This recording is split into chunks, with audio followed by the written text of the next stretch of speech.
भरतपुर राजस्थान के जंगली इलाके के पास बसा एक छोटा सा आदिवासी गांव, जहां मृत्यु का घनघोर तांडव हो रहा था। गांव में पैदा होने वाले हर लड़के पर एक मनहूसियत छाई हुई थी। घर में बेटा पैदा होता, लेकिन अगली अमावस्या होते ही मारा जाता। गांव में कई तांत्रिक आकर गए, लेकिन कोई भी मौत के इस महातांडव को रोक ना सका। आज भी अमावस्या की रात थी और आज रात रघु के 1 महीने के बेटे का निधन हो गया। मारा बच्चा, मारा बच्चा। मीना का रो रो कर बुरा हाल था, लेकिन सिर्फ वही नहीं, पूरे गांव में सभी शोक में डूबे हुए थे, क्योंकि पिछले 1 महीने में होने वाली ये तीसरी मौत थी। रघु ने अपना दिल कठोर करके अपने 1 महीने के बेटे को एक सफेद कपड़े में लपेटा और गांव के सब आदमियों ने मिलकर शमशान घाट जाकर उसे वहां दफना दिया। पहले मेरा बेटा, फिर राजू का बेटा, और आज ऐसा लगता है जैसे हर अमावस्या को कोई उनकी बलि लेकर जा रहा है। लेकिन कौन? आखिर कब तक चलता रहेगा ये सब? इतने तांत्रिकों को बुलाया, लेकिन कोई कुछ नहीं कर रहा है। इससे पहले कि कोई आगे कुछ बोलता, पीछे से उन्हें किसी की आवाज सुनाई दी। एक तांत्रिक काले रंग के वस्त्र धारण किए, लंबी काली दाढ़ी और हाथ में कमंडल लिए हुए था। उसने गांव वालों की ओर देखा और क्षण के लिए वो मौन हो गया, और फिर अगले ही पल बोला, लौट आई है वो, और सब उसकी रक्त की प्यास बुझा रहे हैं तुम्हारे कुल दीपक। अगर तुम्हें उसके श्राप से छुटकारा नहीं मिला तो एक एक करके तुम सबके घर के कुल दीपक बुझ जाएंगे। अभी भी समय है, संभाल लो सब कुछ, वरना पछतावे के सिवा तुम्हारे साथ कुछ नहीं आएगा। इस गांव की आने वाली पुश्तें मौत का ऐसा तांडव देखेंगी कि पूरे गांव में किसी के घर कोई शोक मनाने वाला भी ना रहेगा। ये आप क्या बोल रहे हैं बाबा? और आपको इन सब बातों के बारे में कैसे पता चला? मैं सब जानता हूँ, और ये भी जानता हूँ कि ये सब क्यों हो रहा है। अपनी तंत्र विद्या से वो सब देख सकता हूँ जो तुम्हारी आंखें और बुद्धि नहीं देख समझ सकती। 1 सदी पहले इस गांव में एक औरत रहती थी। कहने को तो वो औरत थी, लेकिन सीरत से डायन थी।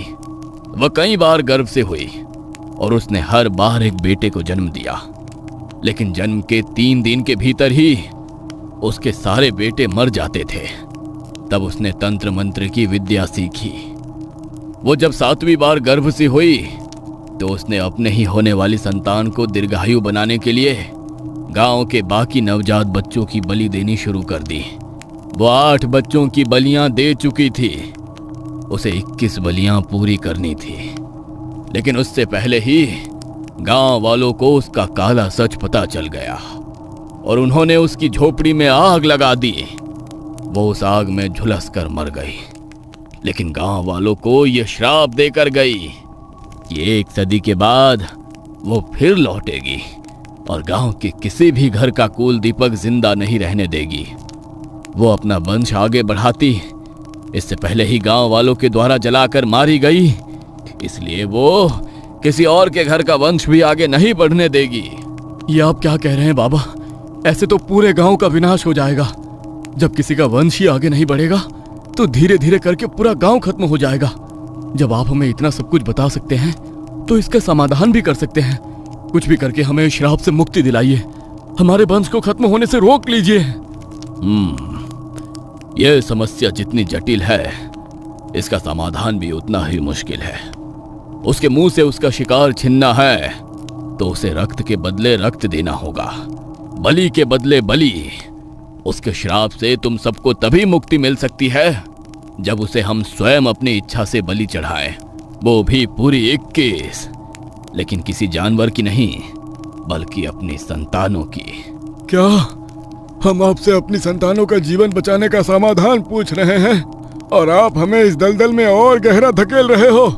यहाँ पहले ही गांव के इतने बच्चों की जान जा चुकी है और आप कह रहे हो कि हमें अपनी मर्जी से उन्हें अपने संतानों की 21 बेटों की बलि और चढ़ानी होगी। हम अपने हाथों से उसे अपने बेटों की बलि नहीं चढ़ा सकते। ऐसा सोच भी कैसे सकते हैं आप? मैंने ऐसा नहीं कहा मूर्ख। बेटों को बचाना है, इसलिए उसे बलि बेटों की नहीं दी जाएगी, बल्कि उसकी दी जाएगी जिसका तुम्हारे वंश से कोई लेना देना नहीं, जो तुम्हारे वंश को आगे नहीं बढ़ाएंगी। छोरे की सलामती के लिए छोरी की बलि देनी होगी। जिस दिन गांव से 21 लड़कियों की बलि पूरी हो जाएगी, गांव पर से ये श्राप खुद ब खुद हट जाएगा। इसका यही एक समाधान है। क्या अपने हाथों से अपनी बेटियों की बलि देनी होगी? नहीं नहीं, वो तो सिर्फ उन लड़कों की ही बलि लेके गई है जो नवजात थे। हमारा नवजात बेटा तो खत्म हो गया, तो मैं किसे बचाने के खातिर अपनी बेटी की बलि दूं? हमारे परिवार ने तो अब उससे कोई खतरा ना है। नहीं, चाहे नवजात हो या उससे बड़ा हो, वो किसी को ना छोड़ेगी। अगर बेटों को बचाना है तो किसी को तो बलि पर चढ़ना पड़ेगा ना। फैसला तुम्हारा है। मैं इसी शमशान में साधना के लिए बैठा हूं। जब निर्णय कर लो तो आ जाना, वरना ये सिलसिला कभी नहीं थमेगा। लेकिन हाँ, जो भी निर्णय लेना है अगली अमावस्या से पहले लेना होगा, क्योंकि अगर अगली अमावस्या को उसे लड़की की बलि नहीं मिली तो वो फिर से एक छोरे को ले जाएगी। तांत्रिक बाबा ने शमशान के एक कोने में अपना आसन लगाया और अपनी साधना करने के लिए बैठ गए। उन्होंने गांव वालों को जो बोला, वो उस बात को समझ नहीं पा रहे थे कि बेटों को बचाने के लिए बेटियों को बलि पर चढ़ाना होगा, और उसका फैसला भी उन्हें अगली अमावस्या से पहले ही लेना था। सब अपने अपने घर आ गए थे, लेकिन अगली कई रातें यही बात सोच सोच कर किसी को नींद नहीं आ रही थी। एक तो पहले ही गांव में बेटियों से किसी को ज्यादा मोह ना था, ऊपर से जब उन्हें पता चला कि गांव के छोरों के जीवन की डोर इन छोरियों के जीवन से बंधी है, तब से तो वहां के माहौल में और भी नफरत भर गई थी। सालों साल देवी माँ के लिए निर्जला उपवास किए, तब जाकर 5 छोरियों पर एक छोरा जना था। उस पर भी उस डायन की नजर पड़ गई। अरे उसे अपनी भूख मिटाने के लिए किसी की बलि ही चाहिए थी, तो इन 6 में से किसी एक को ले जाती। महारा लाडे सर क्यों छीन कर ले गई मुझसे?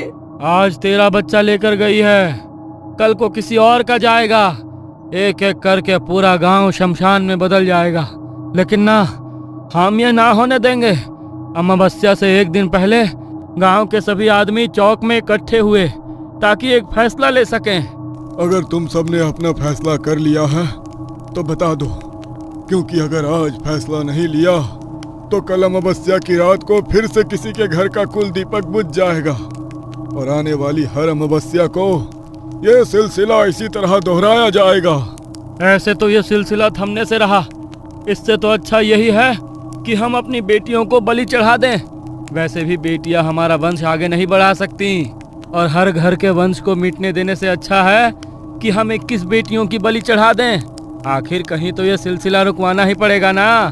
हाँ, मेरा भी यही मानना है। अपने बेटों को बचाने के लिए उन्होंने ये निर्णय लिया कि वो अपनी बेटियों की बलि चढ़ाएंगे। रात गहराई, सब लोग मिलकर शमशान की तरफ गए, जहां तांत्रिक बाबा अपनी साधना में लीन थे। गांव वालों के कदम जैसे ही शमशान में पड़े, तांत्रिक बाबा को उनके आने का अंदेशा हो गया।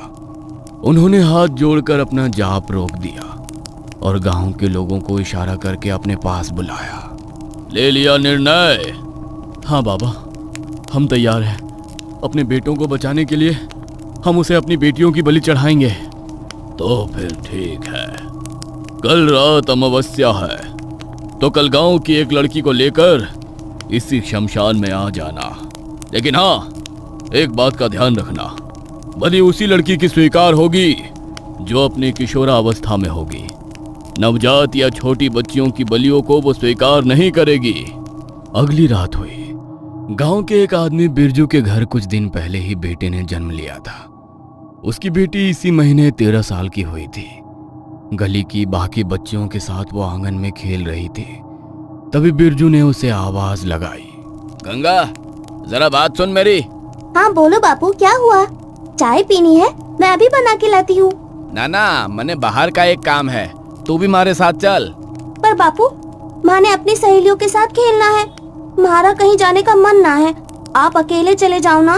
अरे थोड़ी देर में वापस आ जाएंगे, चल चल वापस आके खेल लियो। बिरजू ने अपनी बेटी को बातों में बहलाया और उस मासूम सी जान ने अपने पिता पर भरोसा कर लिया। बिरजू ने उसका हाथ पकड़ा और शमशान घाट की ओर चल पड़ा। हम कहाँ जा रहे हैं बापू? चलो ना वापस घर चलते हैं, मने बहुत जोर से भूख लग रही है। अरे तू चिंता मत कर, तने सब खिलाऊंगा। तेरी खातिर एक तोहफा लिया है मैंने, ले इस खातिर अपनी आंखों पे पट्टी बांध ले, रास्ता खत्म होने वाला है। पट्टी नहीं बांधो बापू, माने अंधेरे से डर लगे है। अरे कुछ ना होता छोरी, दिखा। बिरजू ने गंगा को बातों में बहलाया और शमशान घाट के बाहर पहुंचते ही उसने उसकी आंखों पर पट्टी बांध दी। धीरे धीरे कदम रखियो, हाँ बिल्कुल धीरे धीरे। अपने पिता पर भरोसा करके उनका हाथ पकड़कर गंगा ने धीरे धीरे कदम आगे बढ़ाए। बिरजू ने उसे तांत्रिक बाबा के सामने जल रहे यज्ञ कुंड के पास बैठा दिया, जहां तंत्र मंत्र की सामग्री के साथ एक धारदार हथियार भी रखा था। एक बार को तो बिरजू का भी दिल वो धारदार चाकू देखकर दहल उठा, लेकिन अगले ही पल उसने सोचा, ना, तांत्रिक बाबा ने बोला था कि बेटी की बलि मुझे अपनी स्वेच्छा से देनी होगी। मुझे अपने मन को कठोर करना होगा, वरना छोरों की जान भी चली जाएगी और उस डायन को संतोष भी ना मिलेगा और वो फिर खा जाएगी हमारे गांव के छोरों को। बापू हम कहाँ आ गए? मैं अपनी आंखों से पट्टी निकाल दूं क्या? ना छोरी, अभी ना, बस थोड़ी देर और रुक जा। तांत्रिक बाबा ने वो धारदार चाकू उठाया और बिरजू की सहमति के लिए उसकी तरफ इशारा किया। बिरजू ने हाँ में गर्दन हिलाई और उसी वक्त तांत्रिक बाबा ने यज्ञ कुंड में गंगा को बलि चढ़ा दिया। बिरजू के कपड़ों पर अपनी ही बेटी की खून की छींटें थी। उसकी बेटी की कटी हुई खोपड़ी यज्ञ कुंड में जल रही थी और उसका कटा हुआ धड़ उसके पैरों के सामने गिरा हुआ तड़प रहा था। लेकिन उसकी आंखों में इस बात का दुख नहीं था कि उसने अपनी आंखों के सामने अपनी बेटी को बलि पर चढ़ा दिया है, बल्कि उसकी आंखों में एक अलग ही चमक थी। अब मेरे बेटे को कुछ नहीं होगा ना बाबा? नहीं, अब तेरा बेटा सुरक्षित है, तो अब निश्चिंत हो जा। बिरजू बहुत खुश था कि अब उसके बेटे को कुछ नहीं होगा। वो खिलखिलाता हुआ अपने घर आया। दे दी बलि छोरी की, अब अपने बेटे को कुछ ना होएगा, अब हमारा वंश ना मिटेगा। चलो अच्छा है, कल हवन करा देंगे छोरी के नाम का। मन को छोटा ना करो, वो बड़ी बहन थी छोरों की, उसका फर्ज था उसकी रक्षा करना। अमावस्या की रात को गंगा की बलि देने के बाद उस रात गांव में किसी लड़के की जान नहीं गई, तो सब मान गए कि तांत्रिक बाबा ने उन्हें बिल्कुल सही उपाय बताया है। अब अगली अमावस्या आने वाली थी। गांव में जिसके घर में भी उनकी बेटी किशोरावस्था में थी, वो सभी एक एक करके हर अमावस्या को अपनी बेटी को बलि चढ़ाने के लिए तांत्रिक बाबा के पास लेकर जा रहे थे। एक के बाद एक करके 18 लड़कियों को वो लोग बलि पर चढ़ा चुके थे। बाकी थी अब बस 3। बस कुछ दिन और ये खूनी खेल चलेगा, तो उसके बाद मैं मुक्त हो जाऊंगा हमेशा हमेशा की। आधी रात का समय था। जंगल से आती जंगली सियारों के रोने की आवाज अचानक बहुत डरावनी महसूस होने लगी थी। शायद उनके स्वर में कोई अनजान स्वर आकर मिल गया था, एक ऐसा डरावना स्वर जिसे सुनकर किसी की भी रूह कांप उठे। वो डरावनी आवाज सुनकर अपने कमरे में गहरी नींद में सो रही रोशनी अचानक चौंक कर उठ जाती है। आंख खुलते ही उसे अपने कमरे में अंधकार और दम घोटू धुआं फैला नजर आता है। रोशनी समझ नहीं पा रही थी कि ये धुआं अचानक कहां से आ गया है।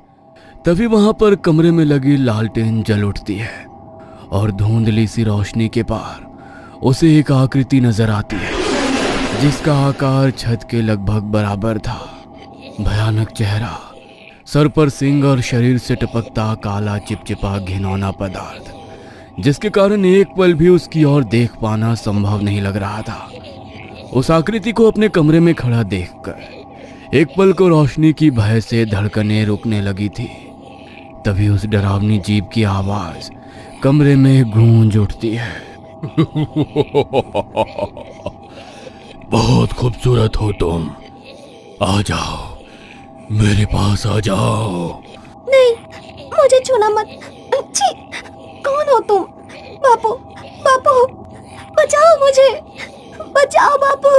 वो भयानक जीव रोशनी की तरफ बढ़ता है, लेकिन तभी रोशनी के चारों तरफ आग का गोला घेरा बन जाता है और जिन्न उसके अंदर प्रवेश नहीं कर पाता है। कब तक तू ऐसे मुझसे बचती रहेगी? बहुत जल्दी तुझे अपने साथ ले जाऊंगा मैं। कोई नहीं बचा पाएगा तुझे मुझसे, कोई नहीं। उस भयानक दिखने वाले जिन्न का रूप और ज्यादा भयंकर हो गया था। मोम की तरह पिघलते हुए उसने खुद को आग के घेरे के चारों तरफ फैला लिया। बीच में रोशनी घबराई हुई अकेली अपने बिस्तर पर बैठी थी।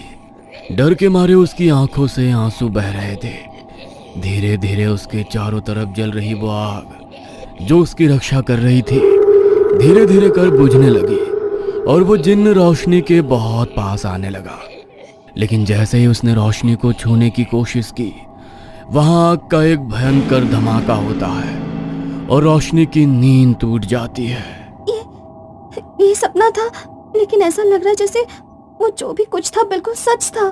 डर के मारे उसका पूरा शरीर पसीने से भीग गया था और सांसें तेज हो गई थी। तभी उसने देखा कि उसके कमरे की लालटेन सच में जली हुई है और एक धुआं धीरे धीरे कर उसके कमरे से गायब हो रहा है। मुझे नहीं लगता कि ये बस एक सपना था, पता नहीं क्यों, लेकिन बहुत घबराहट हो रही है आज मुझे। बापू भी कमरे में नहीं है। बापू, बापू कहाँ हो आप? घर में रोशनी के बापू का एक कमरा था जहां पर वो अपनी पूजा पाठ किया करते थे। बापू जरूर अपने कमरे में पूजा पाठ कर रहे होंगे, मैं वहीं जाकर देखती हूँ। रोशनी उठकर उनके कमरे की तरफ जाती है, लेकिन दरवाजा हल्का बंद था तो उसे कमरे के बाहर से बापू दिखाई नहीं देते। तो वो सीधी कमरे के अंदर चली जाती है। बापू तो यहाँ पर भी नहीं है। इतनी रात को अचानक मुझे बताए बिना कहाँ चले गए? खाली कमरे में अपने पिता को ना पाकर रोशनी अब और भी ज्यादा परेशान नजर आ रही थी। तभी रोशनी के पिता का शिष्य, जो हमेशा उसके पिता के साथ उनके घर में ही रहता था, कमरे के अंदर आ गया। अरे तुम यहाँ क्या कर रही हो? गुरुजी ने मना किया था ना तुम्हें इस कमरे में आने को। मैं थोड़ी देर के लिए पानी पीने क्या गया, तुम अंदर आ गई। हाँ, मैं जानती हूँ कि बापू ने मुझे इस कमरे में आने के लिए मना किया है, लेकिन मैंने बहुत बुरा सपना देखा। ऐसा लग रहा है कि कुछ बहुत बुरा होने वाला है। मुझे बताओ बापू कहाँ पर हैं? अभी वो घर पर नहीं है, तुम जाओ और जाकर सो जाओ। जाओ। नहीं, तुम मुझे बताओ बापू कहाँ हैं? वो किसी मुसीबत में है ना? देखो, अगर तुमने मुझे नहीं बताया ना तो मैं खुद उन्हें ढूंढने के लिए घर से बाहर चली जाऊंगी। नहीं, वो बाहर नहीं है। तो फिर कहाँ है? ठीक है, मत बताओ, मैं जा रही हूँ, बाहर जाकर खुद ढूंढ लूंगी उन्हें। रुको, वो अपनी साधना के लिए गए हैं। आज अमावस्या का दिन है और आज तो वो शमशान। शमशान? क्या? इतनी रात को पिताजी शमशान में क्या कर रहे हैं? शमशान में कौन सी साधना होती है? अब तो मैं जानकर ही रहूंगी ये सब क्या चल रहा है। आज अमावस्या है ना, तो खास पूजा होती है शमशान में। तुम्हें बोला ना अंदर जाकर सो जाओ। अभी इसकी बात नहीं मानी तो ये मुझे बाहर जाने नहीं देगा। ठीक है, मैं अपने कमरे में जाकर सो रही हूँ। बापू आ जाएंगे तो मेरे कमरे में भेज देना। तुम दरवाजा बंद कर लो। रोशनी कमरे से बाहर निकल गई और उसके बापू के शिष्य ने कमरे का दरवाजा अंदर से बंद कर लिया। रोशनी ने बिना आवाज किए बाहर से दरवाजे की कुंडी लगा दी। वो इस तरह दबे पांव घर से निकली कि किसी को भनक भी नहीं हुई।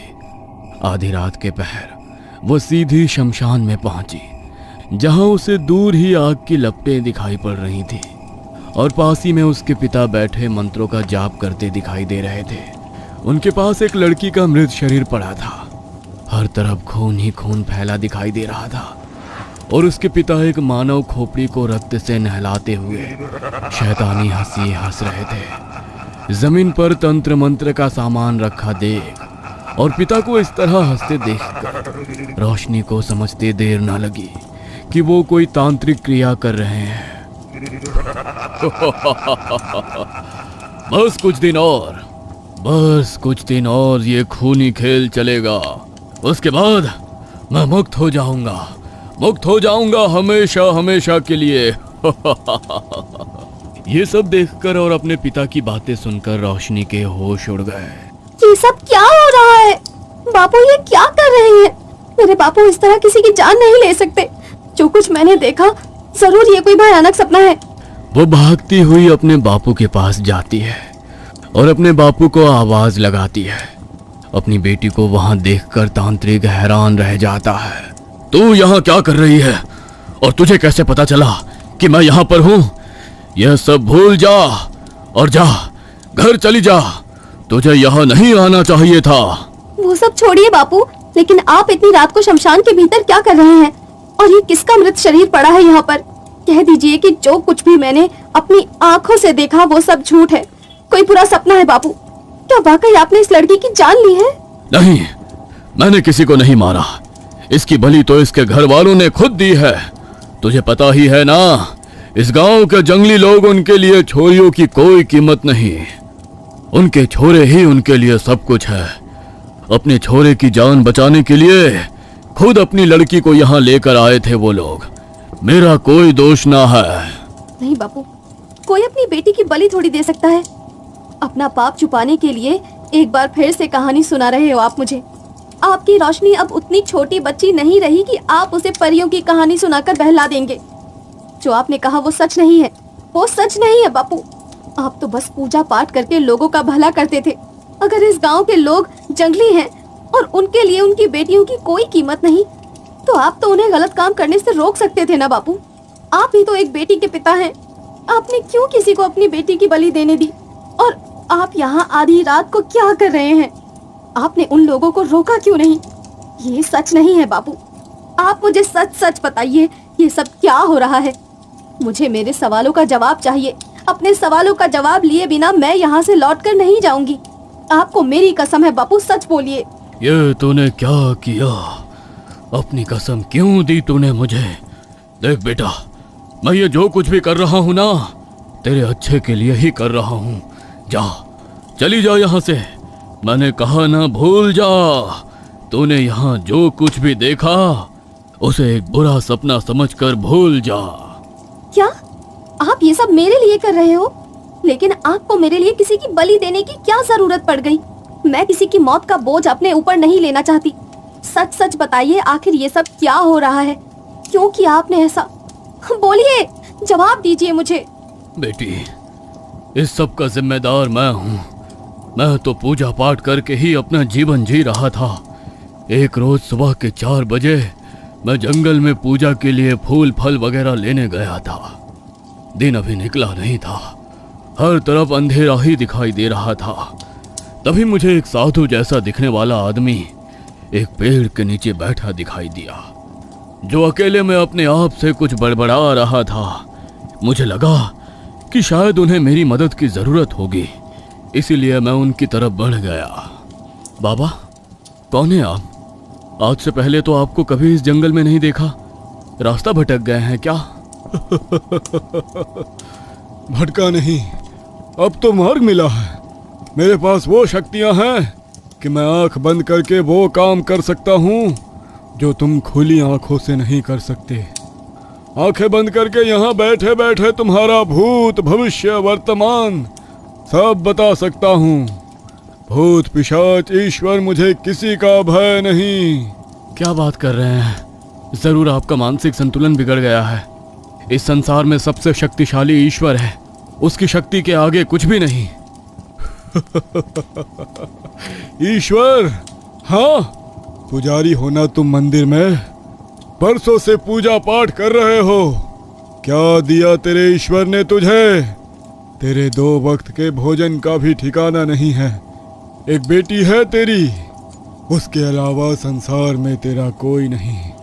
उस बेटी को भी तो तेरे भगवान ने जानलेवा बीमारी दी है। तेरा ईश्वर बचा नहीं पाएगा उसे। अगले 2 साल के भीतर हमेशा हमेशा के लिए तुझे छोड़कर चली जाएगी वो, और तू ऐसे ही उसके आगे घंटी बजाता खड़ा रह जाएगा। मैंने तो आपको अपने बारे में कुछ भी नहीं बताया। आप मेरे विषय में इतना सब कुछ कैसे जानते हैं? कोई जादूगर हैं क्या? लगता है तुमने मेरी बातों को ध्यान से सुना नहीं। मैं कोई जादूगर नहीं, बल्कि तंत्र का महाज्ञान रखने वाला तांत्रिक हूँ। भगवान को छोड़ो और मेरे साथ तंत्र की साधना करो। तुम्हें वो सब कुछ हासिल होगा जिसकी तुमने कामना की है। अपनी बेटी की जान बचाना चाहते हो ना? तुम्हारी बीमारी का किसी भी वैद्य के पास कोई तोड़ नहीं मिल रहा था, इसलिए जब उसने तुम्हारी बीमारी को ठीक करने के बारे में कहा तो मैं उसकी बातों में आ गया और तंत्र साधना करने के लिए तैयार हो गया। उस साधु ने मुझे बताया कि उसने अपनी तंत्र विद्या से एक जिन्न को साथ रखा है और वो जिन्न अदृश्य रूप में 24 घंटे उसके साथ रहता है। उस जिन्न की मदद से ही वो किसी का भी भूत भविष्य वर्तमान चुटकियों में पता लगा सकता है और कुछ भी पा सकता है। जिन्न के पास ऐसी असीम शक्तियां हैं जिसकी मदद से कुछ भी संभव है। यहाँ तक कि उन्होंने मुझे आश्वासन दिलाया कि तुम्हारी बीमारी भी चुटकी बजाते ही सही हो सकती है। बस मैंने सोच लिया था कि अब मुझे भगवान की नहीं शैतान की पूजा करनी है। बाबा के सानिध्य में मैंने तंत्र साधना करना शुरू कर दिया। देर रात जब पूरा गांव सो जाता तो रात के 2 बजे मैं जंगल में जाकर उस बूढ़े से तंत्र की विद्या सीखता। उसने मुझे तंत्र की गहरी से गहरी विद्या समझाई और डरावनी काली शक्तियों को अपने वश में करने के तरीके भी बताए। बाबा को ही मैं अपना गुरु, अपना भगवान समझने लगा था। एक दिन बाबा अचानक से गायब हो गए और उस दिन के बाद उन्होंने जंगल में मुझसे मिलना बंद कर दिया। मुझे यही समझ में आया कि शायद मेरी शिक्षा पूरी हो गई है, इसलिए अब बाबा यहाँ नहीं आते। बाबा के अचानक से गायब हो जाने के बाद मैंने बाबा की सिखाई हुई तंत्र विद्याओं का अभ्यास करना शुरू किया। उनकी सिखाई हुई तंत्र विद्याएं वाकई असरदार थी। मेरा किया हुआ कोई भी तंत्र खाली नहीं जा रहा था। अपने ऊपर अटूट विश्वास हो रहा था मुझे कि मैं अपनी तंत्र शक्ति से किसी का भी भूत और वर्तमान बदल सकता हूँ। बस उसी इच्छा में मुझसे गलती हुई और अपनी शक्ति के आवेश में मैंने अपनी सारी समस्याओं से छुटकारा पाने के लिए जिन्न को बुलाने की साधना शुरू करने का मन बनाया।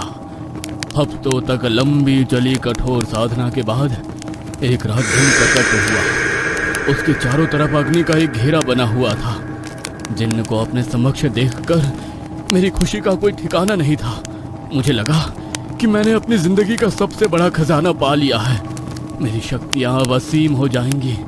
खुशी के मारे मैं जोर जोर से हंसने लगा। मेरी साधना सफल हो गई। अब तुम हमेशा मेरे गुलाम बनकर रहोगे। जो मैं चाहूंगा वो सब तुम्हें मुझे देना पड़ेगा। मेरी शक्तियां असीम हो जाएंगी। मूर्ख तांत्रिक, तेरा खिलौना नहीं हूं मैं कोई भूत प्रेत नहीं हूं जो तेरा गुलाम बनकर रहूंगा। जिन्न हूं मैं। तूने मेरी साधना की और तू यह भी नहीं जानता कि जिन्न को साधने के बाद उसे खुश कैसे किया जाता है। जिस बूढ़े तांत्रिक ने तुझे तंत्र की विद्या दी है उसने कोई एहसान नहीं किया तुझ पर। अपने स्वार्थ के अधीन होकर उसने मुझे मेरे लोक से बुला तो लिया, किंतु अब मुझे प्रसन्न रख पाने का साहस नहीं बचा था उसके अंदर। वो जानता था कि अब भी अगर मेरी मांग पूरी ना हुई तो मैं उसकी जान लेकर उसे समाप्त कर दूंगा। इसलिए उसने अब मुझे तुम्हें सौंपने का मन बनाया और फिर वो रोज जंगल में आकर तुम्हें तंत्र विद्या सिखाने लगा ताकि तू भी अपनी समस्या के समाधान के लिए मुझे आने का न्योता दे और उसकी जान बच सके। अब मुझे खुश करने की जिम्मेदारी तेरी है। तुझे पता है ना जिन्न को कुंवारी लड़कियों से कितना मोह होता है। अपनी बेटी की जान बचाना चाहता है ना, तो ठीक है, 21 कुंवारी लड़कियों की बलि चाहिए मुझे। हर अमावस्या को एक नई लड़की। नहीं, मैं कोई बलि नहीं देने वाला। मैंने तुम्हें यहाँ सिर्फ इसलिए बुलाया है क्योंकि मैं अपनी बेटी को बीमारी से मुक्त करना चाहता था। तेरी बेटी की बीमारी तो ठीक नहीं होगी, हाँ, लेकिन अगर तूने मुझे एक एक करके लड़कियां लाकर नहीं दी तो मैं हमेशा हमेशा के लिए तेरी बेटी के शरीर पर कब्जा कर लूंगा और फिर तेरी बेटी के साथ वो होगा जो एक पिता कभी भी अपनी आंखों से नहीं देख सकता। क्या मतलब है तुम्हारा? तेरे पास सोचने का समय नहीं है। जितनी लड़कियों की बलि तू देगा उनकी आत्मा पर मेरा कब्जा हो जाएगा और फिर वो मर कर भी हमेशा के लिए मेरी ही रहेंगी। और हाँ, अगर तू मुझे कुंवारी लड़कियों की बलि देगा तो मैं वादा करता हूँ तेरी बेटी बिल्कुल स्वस्थ हो जाएगी और हमेशा तेरे साथ रहेगी। सोच ले, तुझे अपनी बेटी की रक्षा करनी है या गांव की बाकी लड़कियों की? नहीं, तुम्हें कुंवारी लड़की की बलि चाहिए ना, तो तुम्हें मैं ला कर दूंगा, लेकिन मेरी बेटी नहीं। मैं तुमसे वादा करता हूँ, तुम्हें 21 कुंवारी लड़कियों की बलि मैं दूंगा। तुम्हें हर अमावस्या को एक लड़की मिलेगी, लेकिन मुझसे वादा करो तुम मेरी बेटी को कुछ नहीं करोगे। मुझे तो बस कुंवारी लड़की चाहिए, अब चाहे वो तुम्हारी बेटी हो या किसी और की। लेकिन हाँ, अगर अपने वादे से मुकरे तो वो तुम्हारी बेटी की आखिरी रात होगी। और मैं जानता हूँ तुम ऐसा नहीं चाहोगे, इसलिए जो वादा किया है वो हर हाल में पूरा करना। तांत्रिक को चेतावनी देकर जिन्न वहां से ओझल हो गया, लेकिन तांत्रिक अब डर चुका था, क्योंकि वो जानता था कि अगर उसने जिन्न को कुंवारी लड़कियों की बलि नहीं चढ़ाई तो वो उसकी बेटी को ही अपना शिकार बना लेगा। कुंवारी लड़कियों की बलि देने के लिए कुछ करना होगा। कहां से लेकर आऊंगा मैं इतनी सारी कुंवारी लड़कियां? गांव के लोगों के मन में डर फैलाना होगा और उसी डर का फायदा उठाना होगा मुझे। अगर ये सब सच है तो गांव में डायन की कहानी और उन बच्चों की मौत, वो सब क्या था बापू? वो सब मैंने ही किया था बेटी।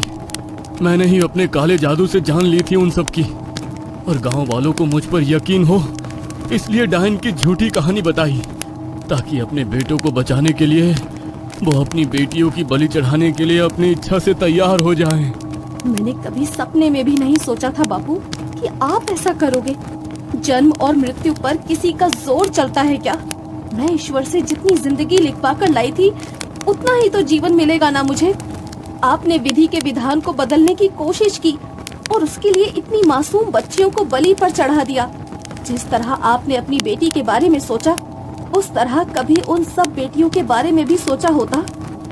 नहीं, आप मेरे बापू हो ही नहीं सकते, नहीं हो सकते। उन बच्चियों की मौत के जिम्मेदार जितने उनके खुद के माँ बाप हैं, उससे कई गुना ज्यादा आप भी हैं। ये गांव, ये समाज बेटियों के जीने लायक है ही नहीं। अरे कैसे माँ बाप है वो जो अपने बेटे की जान बचाने के लिए अपनी बेटियों को कुर्बान करने को तैयार हो गए? क्या एक बेटी के अंदर जीवन नहीं होता? क्या वो माता पिता का अंश नहीं होती? क्या एक बेटा ही सब कुछ है? शर्म आती है मुझे आप सबके ऊपर। ऐसे समाज में जीने से तो अच्छा है मर ही जाऊं। मुझे माफ कर दे बेटी, लेकिन मैंने जो कुछ किया तेरी खातिर किया, वरना मैं कभी किसी की बलि नहीं चढ़ाता। एक बार मुझे माफ कर दे, बस 3 अमावस की रात और है, बस 3 बलि और देनी है मुझे, उसके बाद सब ठीक हो जाएगा। उसके बाद ना तुझे और कोई खतरा होगा, ना मुझे किसी की बलि देनी पड़ेगी। छी बापू, अभी भी आप यही सोच रहे हैं? अभी भी उन 3 मासूमों की जान लेना चाहते हैं आप? नहीं, मैं ऐसा नहीं होने दूंगी। मेरी वजह से पहले ही इतनी छोरियां अपनी जान खो चुकी हैं, लेकिन सब कुछ जानने के बाद मैं और 3 मासूमों के खून का पाप अपने ऊपर नहीं लेना चाहती। उनकी मौत की जिम्मेदार नहीं बनना चाहती मैं। मेरी वजह से उनकी जान जाए, इससे अच्छा तो मैं खुद ही अपनी जान ले लेती हूँ। ये क्या बोल रही है तू बेटी? नहीं, तू ऐसा कुछ नहीं करेगी, कुछ नहीं करेगी तू ऐसा। रोशनी ने यज्ञ कुंड के पास पड़ा धारदार चाकू उठाया, जिससे उसके बापू ने गांव की लड़कियों की बलि दी थी। अभी भी उस पर खून लगा हुआ था। चाकू छोड़ दे बेटी, चाकू छोड़ दे। मैं जा रही हूँ बापू, लेकिन अगर आप मुझसे प्यार करते हो ना, तो वचन दो मुझे कि इसके बाद किसी की जान नहीं जाएगी। अगर मेरे जाने के बाद एक और जान चली गई ना, तो मेरी ये आत्मा कभी मुक्त नहीं हो पाएगी। नहीं बेटी, नहीं। रोशनी ने रोते हुए अपनी गर्दन पर चाकू रखा और खुद को खत्म कर लिया। तांत्रिक के सामने उसकी बेटी ने अपने हाथों से खुद की जान ली, लेकिन वो कुछ नहीं कर पाया। वो बौखलाया। अपनी बेटी के जाने के बाद उसे एहसास हुआ कि उसने कितनी मासूम बच्चियों को अपने कारण मौत के घाट उतार दिया है। ये तूने क्या किया मेरी बच्ची? तेरे लिए मैंने सब किया, इतनी बलियां तेरे लिए दी, और तू ही मुझे छोड़कर चली गई। लेकिन तूने जो कहा है अब तेरा बापू वही करेगा। तू चाहती है ना कि तेरा बापू उन लड़कियों की जान बचाए, तो अब मैं किसी की जान नहीं जाने दूंगा। मैं तुझसे वादा करता हूँ। तांत्रिक की आंखों के सामने उसकी बेटी का मृत शरीर पड़ा था। वो उसे हाथों में भरकर बिलख बिलख कर रो रहा था, इस आस में कि शायद वो वापस आ जाए। लेकिन वो अब बहुत दूर जा चुकी थी। मगर जो काम वो अपने बापू को सौंप कर गई थी, अब वो उसे करना था।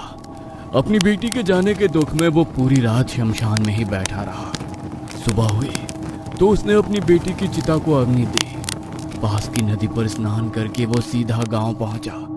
गांव वाले भी उसे इतनी सुबह गांव में देखकर हैरान हो गए। बाबा, आप इतनी सुबह सुबह गांव में? क्या हुआ? सब ठीक तो है ना? कल रात की बलि स्वीकार तो हुई ना? कुछ गलती तो नहीं हो गई? मेरे छोरे को तो कुछ ना होगा? गलती तो बहुत बड़ी हो गई है। तुम सब मुझे माफ कर दो। ये सब मेरी वजह से हुआ। आप क्या बोल रहे हैं बाबा? हमें आपकी कोई भी बात समझ में नहीं आ रही। जो भी बात है साफ साफ कहिए ना। तुम्हारे गांव में कभी किसी डायन का श्राप था ही नहीं। वो डायन, वो बलिया सब कुछ झूठ था। मैंने तुम्हें जो कहानी सुनाई वो सब मेरा मनगढ़ंत झूठ था। मैंने ही तुम्हारे गांव के छोरों पर मृत्यु तंत्र छोड़ा ताकि वो मौत के घाट उतर जाएं, और फिर तुम्हारे मन में उस श्राप का डर डालकर तुम्हें अपनी बेटियों की बलि देने के लिए मजबूर किया। क्या ये सब क्या बकवास कर रहे हो आप? अगर ये सच है ना तो याद रखना, हमसे बुरा कोई नहीं होगा। गांव के चौराहे पर जिंदा जला देंगे तुम्हें। सच सच बताओ, आखिर ये सब क्या चल रहा है? तांत्रिक ने उन लोगों के आगे सारा सच उगल दिया। गांव वाले सच जानकर उसे मारने के लिए दौड़ पड़े। लेकिन तभी तांत्रिक बोला, अगर तुम लोगों को मुझे मारना है तो मार डालना, लेकिन अभी मुझे तुम्हारी बेटियों को बचा लेने दो। मेरी बेटी ने मुझसे वचन लिया है कि मैं उन्हें बचाऊं, वरना उसकी आत्मा को मुक्ति नहीं मिलेगी। मैं तुमसे वादा करता हूं कि तुम्हारे गांव के किसी एक भी इंसान पर कोई आंच नहीं आने दूंगा। मुझे मेरी क्रिया कर लेने दो, उसके बाद चाहे मुझे अपने हाथों से मार डालना। तांत्रिक को अगली अमावस्या तक का इंतजार करना था। अगली अमावस की रात को वो शमशान घाट में गया और उसने अपनी क्रिया करनी शुरू की। यज्ञ कुंड में वो सामग्री डालता रहा, लेकिन बलि लेने के स्थान पर उसने अपनी हथेली पर चीरा लगाकर यज्ञ कुंड में अपने रक्त की कुछ बूंदें टपकाई। तभी वहां बहुत तेज रोशनी हुई और वह जिन्न तांत्रिक के सामने आकर खड़ा हो गया। वो बहुत गुस्से में था, उसकी आंखों में खून उतरा हुआ था। वह तांत्रिक की ओर बढ़ा। बलि कहाँ है मेरी? तूने तो मुझसे वादा किया था ना कि हर अमावस को मुझे बलि देता रहेगा। बलि कहाँ पर है? कुंवारी लड़की की बलि चाहिए मुझे। नहीं, पहले ही बहुत बड़ा पाप कर चुका हूं मैं। आगे तुझे और बलि देकर और पाप नहीं कर सकता। नहीं चाहिए मुझे तुझसे कुछ भी। चला जा यहाँ से। मेरी बेटी इस दुनिया से जा चुकी है, अब मुझे कोई डर नहीं है। तू मेरे जाल में फंस चुका है, मैं ऐसे नहीं जाने वाला। तुझे अब मुझसे कुछ नहीं चाहिए, वो तेरी मर्जी है। लेकिन अगर मुझे बलि नहीं मिली तो मैं तुझे ले जाऊंगा। मैं तो वैसे भी खत्म हो चुका हूं, लेकिन तेरा खात्मा करना बहुत जरूरी है। अगर तुझे खत्म नहीं किया तो तू और बच्चियों की जिंदगी भी खराब करेगा। तांत्रिक ने कुछ मंत्रों को बोलना शुरू किया जो उर्दू भाषा के थे। उसने जैसे ही मंत्रों का उच्चारण करना शुरू किया, जिन्न बहुत ज्यादा गुस्से में आ गया। वो तांत्रिक की तरफ उसे खत्म करने के लिए बढ़ा, लेकिन कोई शक्ति थी जो उसे तांत्रिक तक पहुंचने नहीं दे रही थी। तांत्रिक ने जिन्न की ओर देखा। जिन्न के मार्ग में उसे अपनी बेटी का साया नजर आया, जो जिन्न को तांत्रिक तक पहुंचने से रोक रही थी। तांत्रिक की आंखों में आंसू बड़बड़ाने लगे। अपनी बेटी को अपनी रक्षा में खड़े देख तांत्रिक का मनोबल और बढ़ गया था। मंत्रों को पढ़ते हुए तांत्रिक के शरीर की सारी ताकत खत्म होती जा रही थी। उसका शरीर मानो बेहद कमजोर होता जा रहा था। जिन्न ने अपनी शक्ति से शमशान घाट में घूम रही अतृप्त आत्माओं को भी तांत्रिक की ओर मोड़ दिया था, जो अब तांत्रिक के ऊपर हावी होने का प्रयास कर रही थी। लेकिन तांत्रिक को बार बार अपनी बेटी का चेहरा नजर आ रहा था और उसी को अपनी हिम्मत बनाकर वो मंत्रों का उच्चारण करता जा रहा था। तांत्रिक की नाक, कान और आंखों से खून बहने लगा था। उसके सर में इतना तेज दर्द हो रहा था मानो उसका दिमाग फट जाएगा, लेकिन उसने मंत्रों को पढ़ना जारी रखा। पूरे 1.5 घंटे तक उसने जिन्न के साथ वो लड़ाई लड़ी जो अब तांत्रिक के ऊपर हावी होने का प्रयास कर रही थी। लेकिन तांत्रिक को बार बार अपनी बेटी का चेहरा नजर आ रहा था और उसी को अपनी हिम्मत बनाकर वो मंत्रों का उच्चारण करता जा रहा था। तांत्रिक की नाक, कान और आंखों से खून बहने लगा था। उसके सर में इतना तेज दर्द हो रहा था मानो उसका दिमाग फट जाएगा, लेकिन उसने मंत्रों को पढ़ना जारी रखा। पूरे 1.5 घंटे तक उसने जिन्न के साथ वो लड़ाई लड़ी और आखिरी मंत्र के साथ ही एक भयंकर विस्फोट हुआ जिसमें वो जिन्न वहीं पर नष्ट हो गया और उसके साथ ही तांत्रिक ने भी अपना दम तोड़ दिया। उसने अपने जीवन में कमाया हुआ सारा ज्ञान और सारी शक्तियां जिन्न को खत्म करने में झोंक दी थी ताकि वो अपनी बेटी से किया हुआ वादा पूरा कर सके और उसकी बेटी की आत्मा को मुक्ति मिल सके।